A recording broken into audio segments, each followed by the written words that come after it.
neurofeedback, je m'y suis intéressée de manière un peu fortuite en fait. J'ai découvert ça sur un article et j'étais en recherche de solutions pour mon fils qui est un enfant à haut potentiel, en souffrance scolaire, qui était déscolarisé. Et, euh, et quand voilà, j'ai lu l'article et c'était se guérir en regardant un écran. Alors là, je me suis dit, ah, il fait que ça toute la journée, si ça marche. Et je sais pas pourquoi j'ai senti que là il y avait quelque chose de... Voilà, je tenais quelque chose que les thérapies classiques n'avaient pas pu apporter à Mathieu.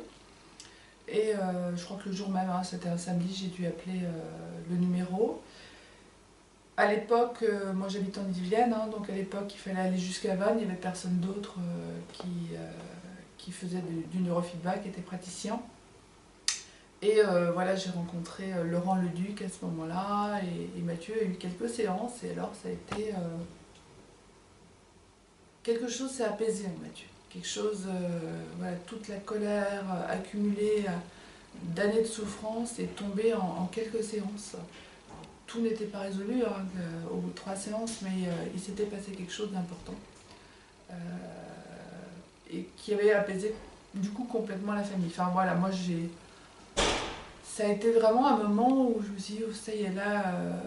Et alors bon, moi en plus en étant thérapeute, c'était d'autant plus fort que voilà, j'ai monté une association 3 ans auparavant sur les enfants à haut potentiel et sur leurs difficultés, sur ce qu'ils rencontrent. Hein, et donc j'étais à même de voir des dizaines d'enfants pour qui, malgré ce qu'on pouvait faire, on n'avait pas spécialement de solution.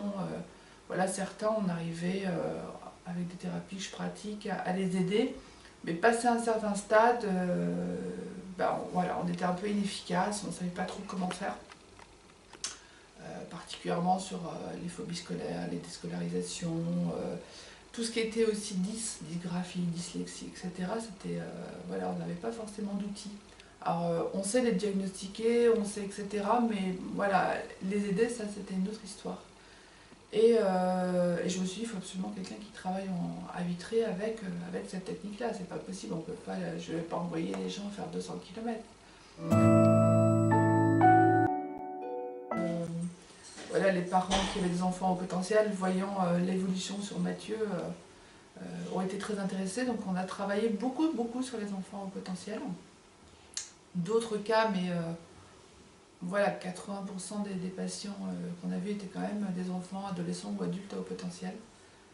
Alors on a vu des choses, hein, on a vu des améliorations par exemple au niveau des dyslexie, dysgraphie, des gens qui sont moins confus, qui sont plus, voilà, qui disaient pouvoir devoir mettre 3 heures pour faire un devoir par exemple, et qui en 1 heure et demie le faisaient.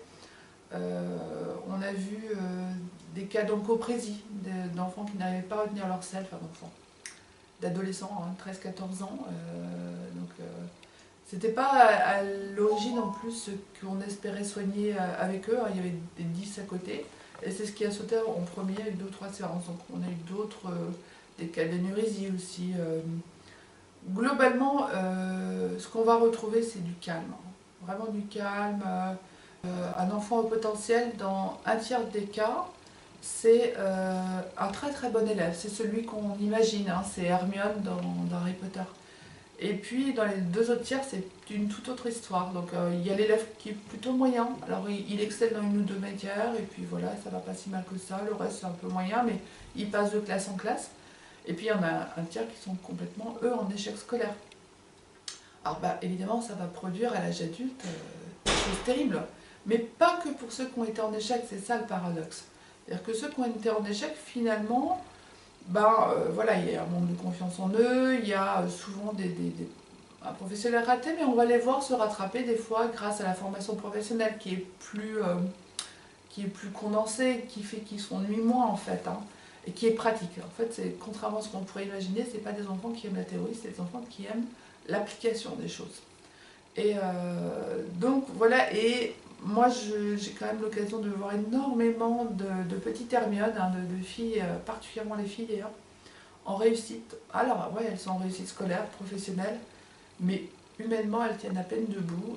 On va retrouver ce qui n'est pour l'instant très peu associé, mais on va retrouver des problèmes d'anorexie à l'adolescence, on va retrouver Voilà, on a souvent les éléments pour comprendre, mais ils sont disparates et on va soigner le symptôme ou tenter de soigner les symptômes. Donc, quand une jeune fille est anorexique, on va s'occuper de son anorexie.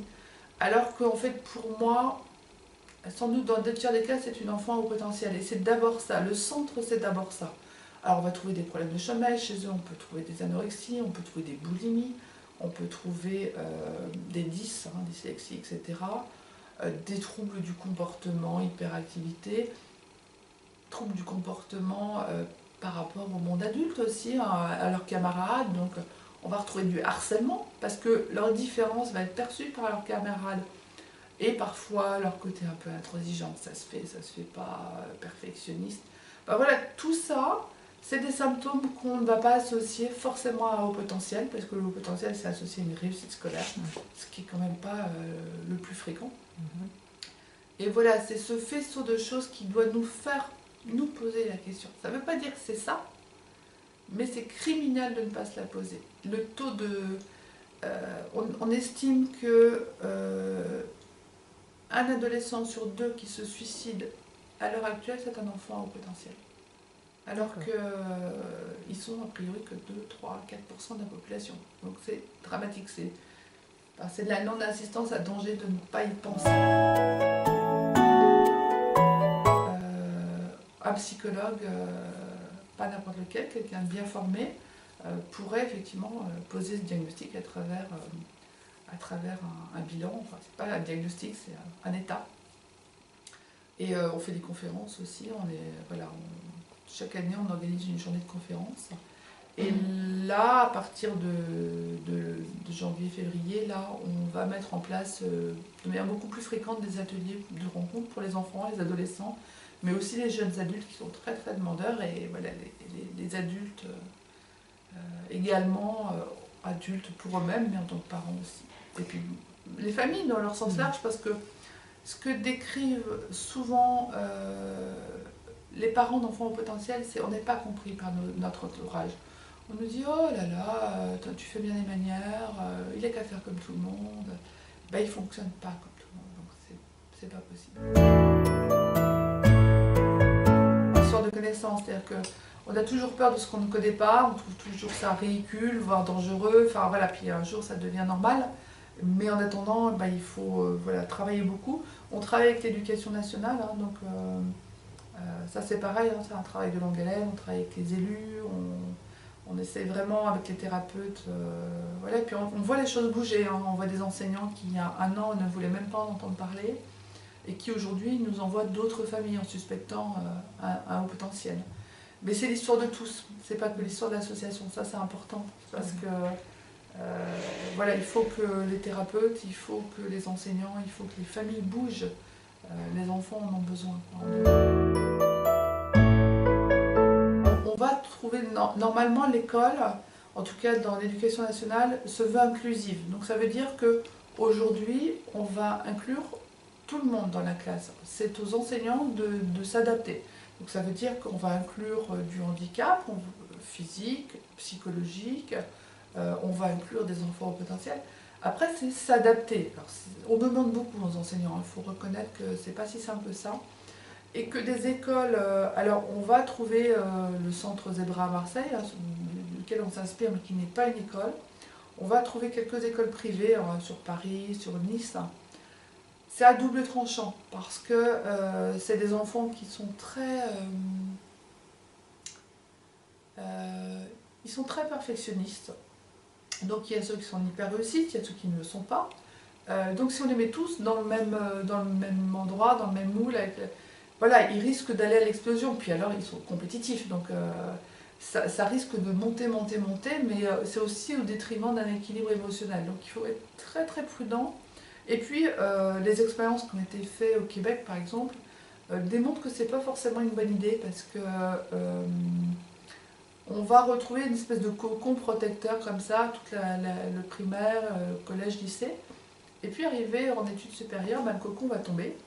Et là, ils ont vu le taux de suicide partir en flèche en études supérieures. Donc l'idée, c'est de trouver un mix. Il faut s'adapter. On sait qu'ils ont besoin de moins d'heures de cours que d'autres enfants, que l'ennui est source de plein de problèmes, d'hyperactivité, dépression. On voit des enfants de 5-6 ans en dépression. On voit des enfants de 3 ans rentrer de l'école, le premier jour d'école, et pleurer. Dire, mais maman, tu m'avais dit que j'allais apprendre plein de choses à l'école. Tu m'as menti. Tu m'avais dit que le premier jour de... Enfin, tu m'avais dit qu'en CP, je saurais lire. J'ai fait mon premier jour, je ne sais pas lire. Alors ça fait sourire les adultes, mais pour l'enfant, c'est un drame. C'est un drame qu'on lui dise qu'il doit s'arrêter là. Il ne doit pas aller plus loin. Sa curiosité, on doit la limiter. Donc, enfin voilà, je ne sais plus pourquoi tu posais les questions. Je sais plus, par rapport à l'école. Mais voilà, c'est compliqué l'école. Il faudrait moins d'heures.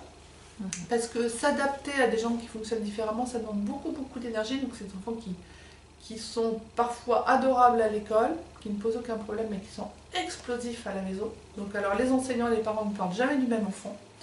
Ou alors c'est des enfants adorables à la maison, mais qui sont intenables à l'école. Enfin, et voilà, c'est très compliqué d'ailleurs à cause de ça, de poser le même regard sur l'enfant en fait. Donc moins d'heures, des cours adaptés, donc le saut de classe ça peut faire partie des pistes, mais pas que, du tutorat et d'autres enfants. C'est des enfants qui aiment la complexité. Donc l'école, elle est là pour simplifier, pour donner un tout. Hein, je parle d'abord de l'alphabet, puis après je parle des syllabes, puis j'arrive à un tout. L'enfant au potentiel, il a besoin que ça soit complexe, il a besoin de creuser, il a besoin de...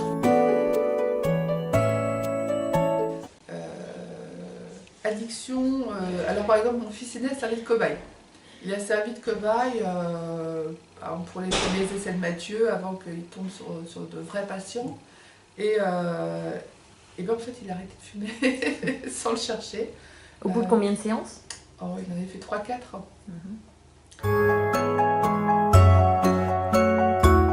On a reçu un monsieur, donc on avait suivi sa fille qui a arrêté de fumer avec le neurofeedback d'ailleurs. Et ce monsieur a fait un AVC, et donc AVC quand même massif, hein, parce qu'il était en fauteuil roulant, la parole très difficile, complètement apathique, hein, ne voulant plus vivre, ne voulant plus... Et donc au bout de 2 ou 3 séances de neurofeedback, l'humeur était revenue. Alors que voilà, quand il n'y a pas d'amélioration, et puis qu'en plus il n'y a pas d'envie de vivre, forcément il n'y a pas d'amélioration de l'état corporel non plus. Donc au niveau musculaire, c'était pas ça. Au bout de 2 ou 3 séances, ça a été. La fille disait, ah non, il va nettement mieux, on a trouvé son mauvais caractère. Il va beaucoup mieux, là, ça y est, il parle, il décide pour tout le monde, ça y est, c'est reparti. Et on ne voyait pas dans un premier temps d'amélioration des capacités physiques. Mais il n'empêche qu'il s'était remis à l'ordinateur, qu'il avait retrouvé une vraie envie de vivre. Et là, il doit être à 6 ou 7 séances et en fait, il se remet à marcher. Après, voilà, il faut rester très humble dans tout ça. Est-ce que ça a permis de lui redonner l'envie de progresser? Et donc, du coup, tout ce qu'il faisait en kiné a commencé à être fonctionnel, à marcher. Ou est-ce qu'effectivement ça l'a aidé? Je pense que c'est une partie des deux, hein, mais voilà, c'est pas que le neurofeedback, mais le fait que voilà, il ait à nouveau envie de vivre et que on sait que de toute façon le neurofeedback va ramener des potentialités physiques aussi.